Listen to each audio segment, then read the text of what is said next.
So, as many have seen online and commented on quite significantly online as well, Warner Music Group have done a deal with Suno, and I thought I'd make a quick video to comment on some of the things going on in the background. I don't know what this is going to do, but as we can see here in the announcement, the companies have said that they're going to collaborate on the next generation of licensed music AI that empowers the creative community and opens new revenue opportunities for artists and songwriters. A lot of people have looked at what happened with Udio and how that immediately stopped people from downloading. There does seem to be, from looking in the background, a few different things going on here. You'll see that we've got a comment here from the CEO of Suno saying the partnership unlocks bigger, richer music experience. They're going to accelerate their mission. There has been some commentary about the fact that Suno in their blog have recently announced that they've raised 240 million when they were doing their last call for, as you can see, their Series C, giving them a 2.45 billion post-money valuation.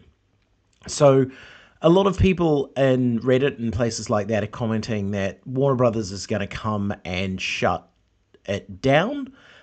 Basically, that Suno is going to disappear. But I think if they've done a partnership with an organization that's valued at 2.45 billion, there may be a different path that happens here. Commentary has shown that if you go into Suno, the terms and conditions haven't yet changed. So we're probably going to see those change at some point. And they've also announced that there is going to be some differences around having to be a subscribed user. You'll see here, moving forward, downloading audio will require a paid account, and there will be download restrictions in certain scenarios. Especially in the future, songs made on the free tier will not be downloadable and will be instead playable and shareable. So I'm wondering if Warner Brothers is aiming at having an online music generation tool that can compete with something like Spotify, perhaps, and have some criteria for grooming that music, and then once again, if you're on a paid tier, being able to get access. But we don't know yet what's going to happen here. I thought it would be worth just having a quick commentary that some of the situations of what people are putting out there, that this is Warner coming in, winning their case and shutting Suno down, is probably, not definitely, a little bit of misunderstanding the situation of what Suno's worth out in the market.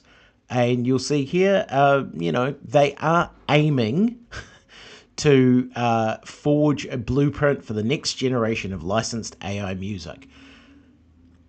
Look, all of these things are not set in stone as they're developed. The main reason I personally started working with Suno is I work in AI in my day job, and I wanted to work with something other than the tools I knew inside out because I wanted to see what was happening in other areas of the market.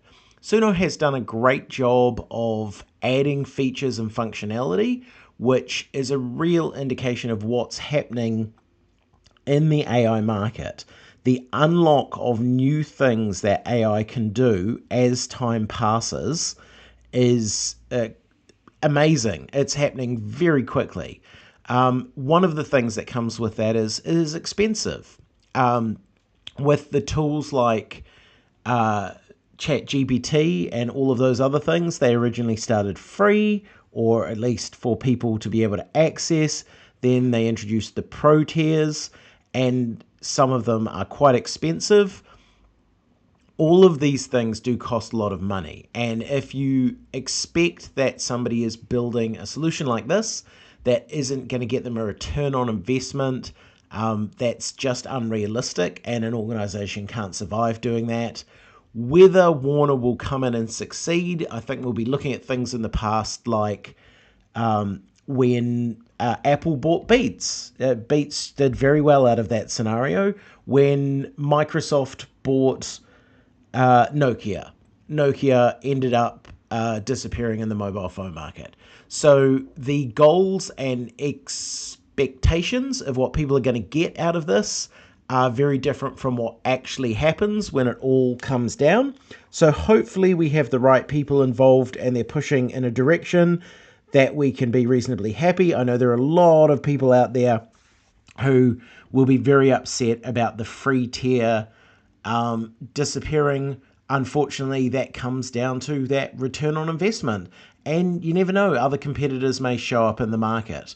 But what I will say is I've really enjoyed Suno up until now. I hope I continue to enjoy it going forward.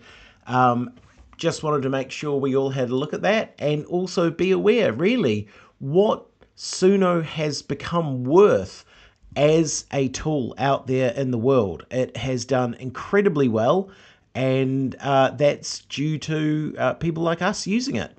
So let's hope that this goes well. I understand that there's a negative perception out there in the market. Hopefully all of the doomsayers are not correct. That doesn't mean they won't be, because these things do happen.